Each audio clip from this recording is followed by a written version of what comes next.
The throne chamber of the Zitherian Empire was a place meant to inspire fear.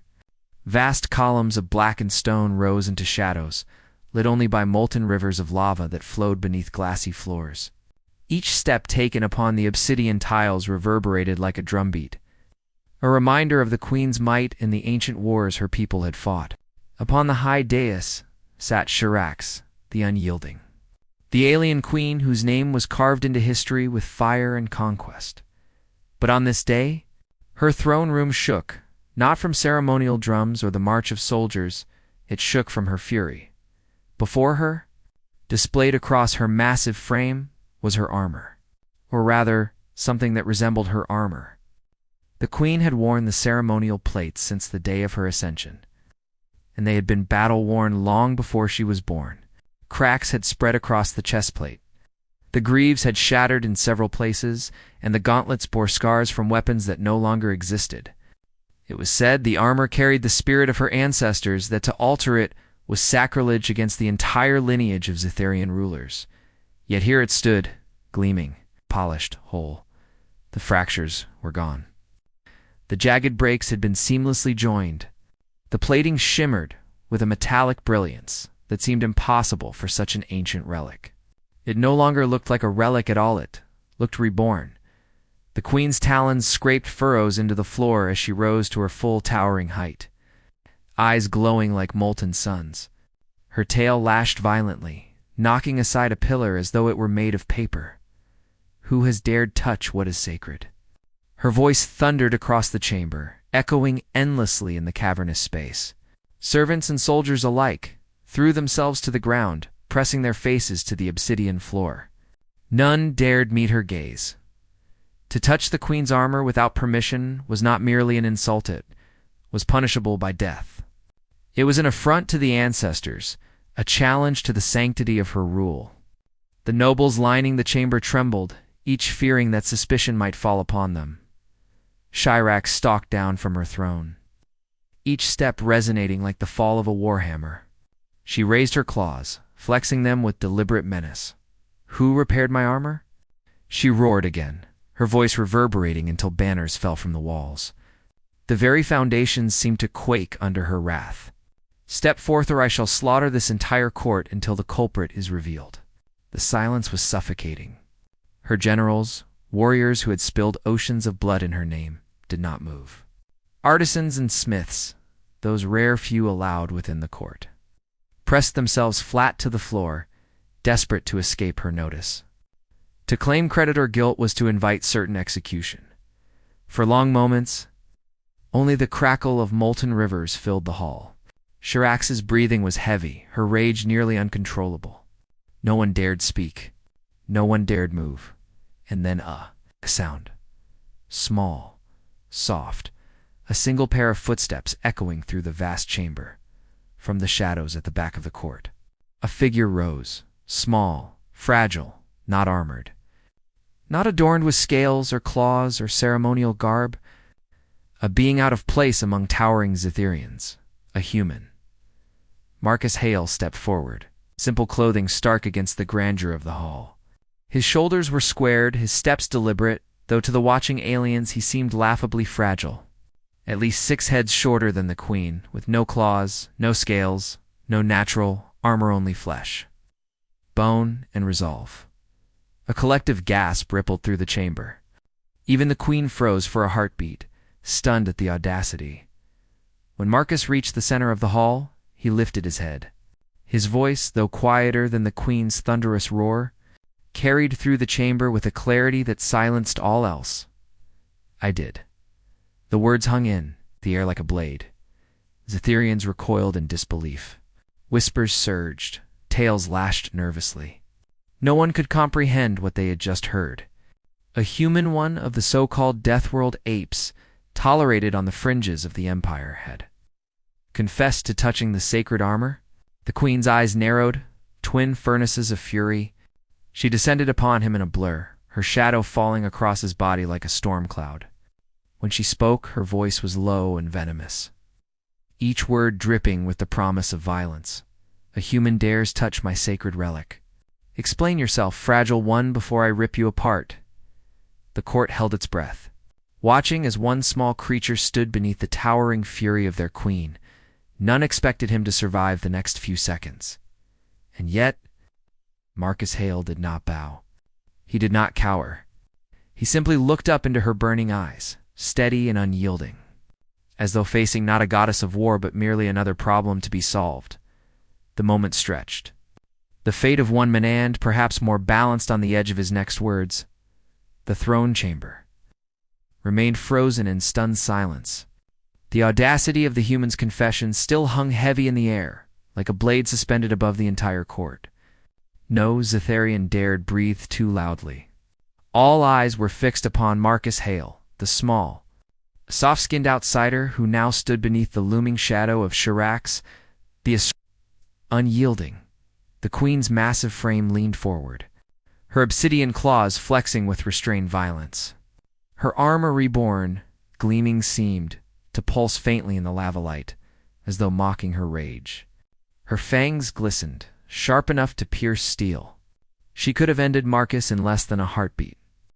And yet, she hesitated. She wanted an answer before she destroyed him. "Speak," she hissed, her voice low but trembling with fury. "Why have you desecrated what is sacred? Why touch what no claw but mine has touched in 1,000 years?" Marcus did not kneel. He did not tremble, though his heart pounded so loudly he thought the whole chamber could hear it. He lifted his chin, meeting her burning gaze with steady eyes. Because it was failing, Marcus said simply. His voice, though far softer than hers, cut through the silence with precision. "Your armor wasn't just old, it was compromised, fractured, weak. If you'd worn it into battle again, it would have failed you." The chamber gasped as one. Warriors who had slain dozens in combat recoiled at his words. To speak of weakness in the queen's armor was to question her strength, her heritage, her divine right to rule. Shirax's eyes flared with molten fire. She stepped closer until her towering bulk loomed so near Marcus could feel the heat radiating from her body. Her tail lashed, gouging deep cracks in the stone floor. "Failed me?" she snarled, her voice rising into a dangerous growl. "That armor has withstood wars older than your species. It was forged when your kind still shivered in caves. It is eternal, untouchable." Marcus didn't flinch. Instead, he lifted his hand, revealing a small device, a portable scanner, patched together from alien scrap and human ingenuity. With a flick of his wrist, he activated it, and a shimmering holographic projection filled the air between them. The image was unmistakable. A wireframe of the queen's armor glowing with colored highlights. Across the projection, crimson lines spider-webbed across stress points. Tiny markers blinked where crystalline conduits had decayed, where the structure had grown brittle over centuries of neglect. "Nothing is untouchable," Marcus said firmly. "Not even this," the court murmured in disbelief. No one had ever dared analyze the sacred relics, let alone present such damning evidence before the queen herself, Shirax snarled, raising one clawed hand as though to swipe the projection from the errand, perhaps the human with it. But she stopped short, her gaze fixed on the display. Even her battle-hardened eyes could see it now. The cracks were real. The weaknesses undeniable. Marcus pressed his point, his voice steady. "I know what this armor means to you. To your people, to your history. But reverence is not the same as care. You let it sit unmaintained, as if sacredness alone could preserve it. That's not how things work. Metal fatigues. Energy channels corrode. Crystals decay. Sacred or not, time breaks all things." The queen bared her fangs. But this time, her fury was not directed solely at him. Deep inside, she recognized the truth of his words. The armor had felt heavier of late, less responsive, its protective aura diminished. She had dismissed it as the burden of age, not a flaw in the sacred relic. Marcus let the silence linger before he finished. "So I fixed it. Not to insult you, not to challenge your culture, but because no warrior least of all you should march into battle with, his armor ready to fail." His words rang like iron in the chamber.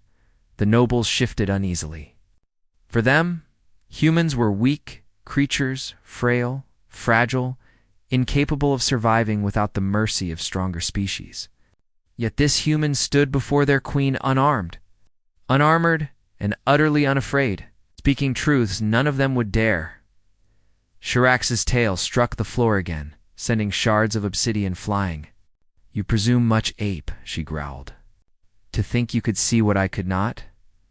Marcus folded his arms across his chest, his posture almost casual, despite the enormity of the moment. "No, I don't presume. I observe. It's what we do. Humans notice what others overlook. We tinker, we repair, we solve. And when something's broken, we don't worship it, we fix it." The words landed like a challenge, but also like a revelation. The queen studied him for a long, tense moment. The flames in her eyes dimmed slightly as she glanced down at her armor, at the way it gleamed, whole and strong again. It felt different, stronger, even now as she breathed within it. The truth gnawed at her pride, but it was undeniable.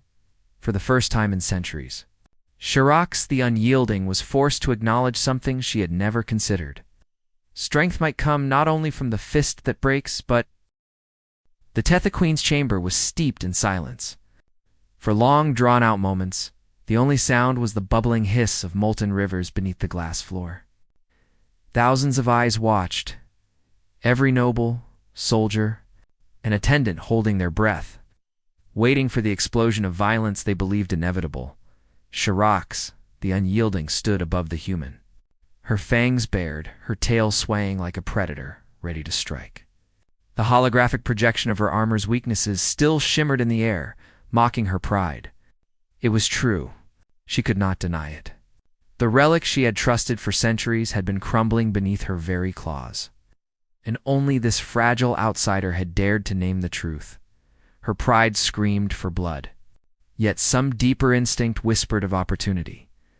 "You claim to have made my armor stronger," Shirax said at last, her voice rumbling like thunder, "that you have repaired what was beyond repair." Her claws tightened, scraping sparks against her gauntlets. "Words are nothing." "Prove it," Marcus blinked. "Prove it? How?" The queen leaned closer, her molten eyes burning into him. "With battle," gasps rippled through the chamber.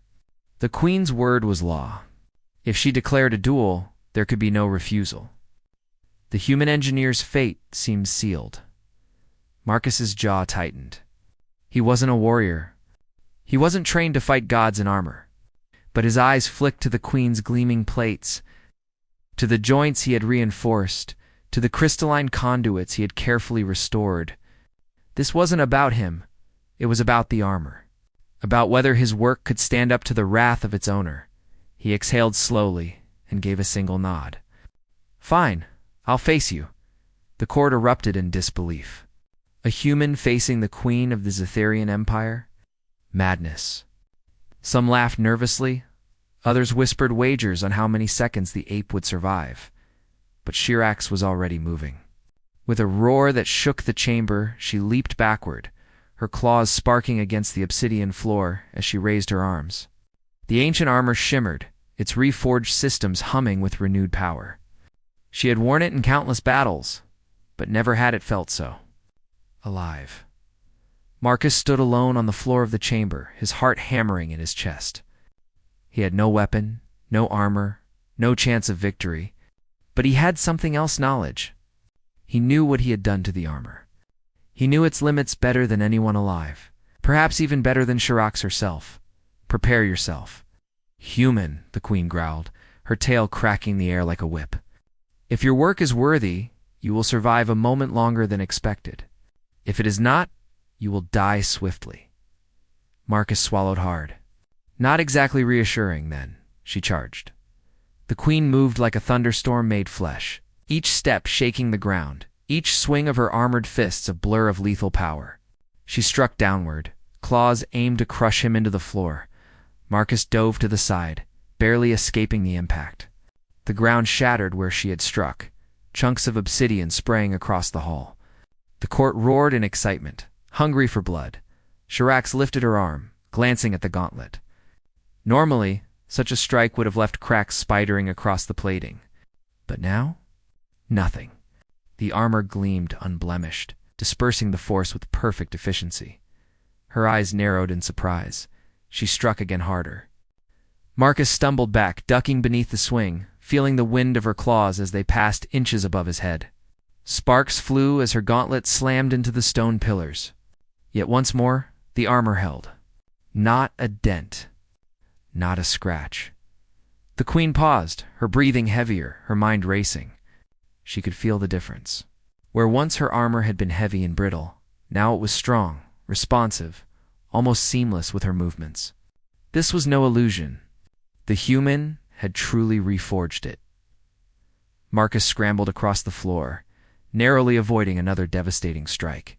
He was sweating, his lungs burning, his body already bruised from the shock waves of her blows. He couldn't last much longer, but as he looked up at the towering queen, he saw something that made him smile through the exhaustion. A flicker of respect in her eyes. Chirac slowed her assault, circling him like a predator reconsidering its prey. She lifted her arm and flexed her claws, watching the armor's flawless response. Impossible, she muttered under her breath. The court grew restless, sensing the shift in her demeanor. Whispers echoed like wind through the cavernous hall. Was the queen impressed? At last, Chirac stopped entirely, her armored chest rising and falling with deep breaths. She looked down at Marcus, sweating, battered, fragile, yet unbroken. "You should be dead," she said flatly. Marcus, panting, managed a crooked smile. "Guess your armor's better than you thought?" For a moment, silence reigned. Then, slowly, Chirac began to laugh. The sound was harsh, guttural, like boulders grinding together, but it was unmistakably laughter. She raised her arms high, her voice booming across the chamber. "Behold, this human has reforged the sacred. His work has endured the queen's wrath. His hands have given new life to what was thought eternal."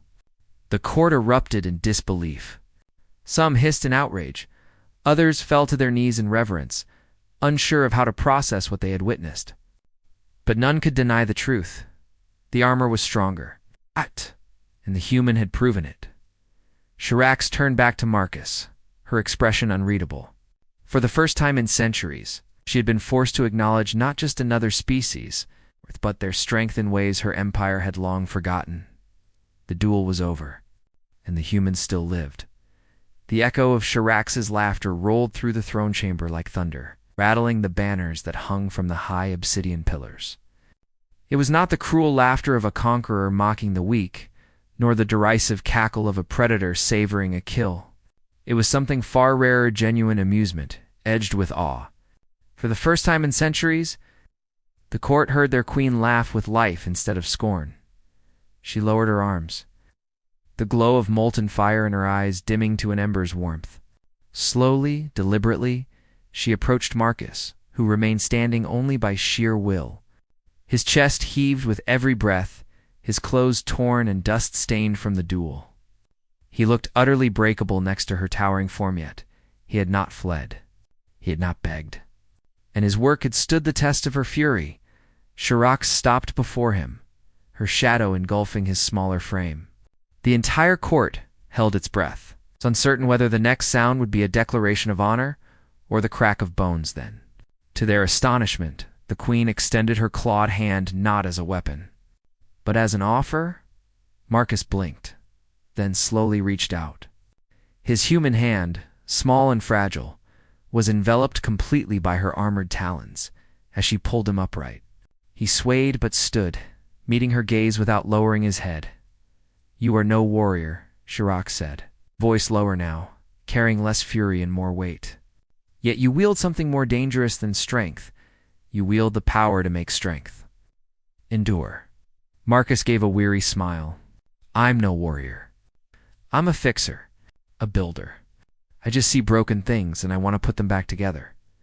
The queen tilted her head, studying him with an intensity that made the court uneasy. To her people, worth was measured by conquest, by scars, by the blood left behind on battlefields. Yet here was a human who measured worth in creation, in repair. Where her warriors destroyed, he restored. "Why?" she asked, her voice almost curious now. Why risk death to touch what was sacred to us? You knew the punishment would be death. Marcus hesitated only briefly. Because I've seen what happens when leaders surround themselves with people too afraid to tell them the truth. They wear their weaknesses like crowns, convinced they're invincible till someone stronger proves them wrong. I wasn't going to let that happen to you. Not while I had the skill to stop it. A murmur of disbelief swept through the court. The human had spoken, boldly accusing their queen of being blind to her own weakness. Such words, had they come from any Zitharian, would have ended in execution. Yet Shirax did not lash out. Instead, she stood very still, her molten eyes fixed on the small human who dared speak truths no other would. The silence stretched until finally, the queen turned to her court. She raised her voice, not in rage, but in declaration. Remember this day, she thundered. A human has done what none of you dared. He touched the sacred, and in doing so, he saved it. His hands restored the strength of our ancestors. His courage brought truth to a queen who would not hear it. He risked death, not for glory, but for the survival of what he valued. Her words crashed through the chamber like a tidal wave. Nobles and generals exchanged stunned looks, uncertain how to respond. The Queen Shirax the Unyielding was granting honor to a human. It was unthinkable. To many, it was heresy. Yet none dared oppose her decree. Marcus lowered his eyes briefly, the weight of her words sinking in. He hadn't sought honor or titles, only survival, and perhaps a chance to keep her alive a little longer. But now, in front of the most fearsome court in the galaxy, he had been declared something more than tolerated. He had been acknowledged. Shirax leaned down until her eyes met his directly, her voice dropping to a near whisper that only he could hear. You remind me of a truth I had long forgotten. Warriors win battles, but makers keep empires alive. Marcus met her gaze steadily. Every system needs maintenance, he replied quietly. Even yours. The queen straightened, and for the first time in generations. Those words struck her harder than any blade ever could. From that moment on, Marcus was no longer a nameless human in her court. He was something unprecedented. A fragile. The chamber of the Valar throne world was silent, so utterly silent that the hum of the energy conduits in the walls sounded like thunder. Before the queen stood Jareth, a lone human engineer, his hands rough with grease, his clothes unfit for such a royal hall. Around him, hundreds of alien nobles, warlords, and generals waited for their queen's judgment. They had all heard her roar, "Who repaired my armor?" Now they waited for her next words, but the queen did not speak. She studied him, her armor the living. Symbiotic plating of her people had been broken during a failed assassination attempt. By all known science, such a wound was unhealable. No Valar healer, no council of engineers, no warlord's forges could mend what had been lost. Yet there she stood, adorned once again in her armor hole, stronger, gleaming like it had never before, and this human claimed responsibility. Jareth did not flinch beneath her gaze. He stood in the presence of the most feared monarch in the Orion Arm and did not cower. His voice was steady. I repaired it because it was broken, because broken things deserve mending. The words rang out, simple and without ceremony. Some nobles scoffed, some hissed. Others stared at him with a mixture of outrage and fascination. The queen tilted her head, her long crown of bone spines glinting in the light. You do not fear me.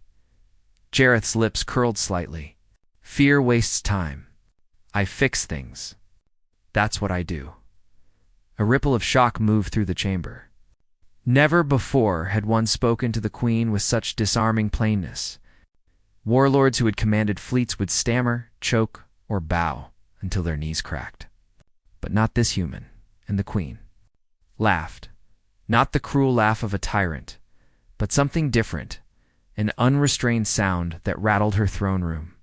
She leaned forward, her voice low, but trembling with dangerous amusement. You repaired what none in my empire could touch. You mended what we believed beyond salvation. Tell me, human, what else do you believe you can fix? Jareth shrugged, as if her question were no more than idle curiosity. Ships, weapons, systems, people sometimes. Even wars, if someone's willing to listen. That last word war spread through the court like wildfire. The Valar nobles whispered in alarm. Their empire had been built on endless conflict, their rule secured by bloodshed. And here was a human, casually suggesting that war itself was just another broken machine waiting to be repaired. The queen rose from her throne, towering, her armor shimmering with newfound strength. She descended the steps until she stood before him, close enough that her breath brushed against his face. You dare claim you could fix the ways of empires? The very gears of conquest? Jareth met her eyes, calm as ever. Everything breaks eventually. Even empires. The question is whether you leave the pieces scattered, or put them back together better than before. The words were simple, yet they struck harder than any blade. The queen whose reign had silenced dozens of star systems, whose enemies named her the devourer of worlds, found herself silent. Not because of his arrogance, but because of his truth. The nobles shouted, demanded his execution, called him insolent, dangerous, unworthy. Some wanted his head displayed as a reminder that humans were not to meddle in Valar affairs, but the queen lifted a hand. The court fell silent. Her eyes never left him as she declared, "No one touches this human." Gasps echoed.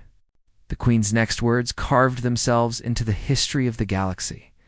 "This one will remain by my side. He has repaired my armor. Perhaps he may yet repair more." For the first time in centuries, the Valar court saw something unfamiliar in their queen's face.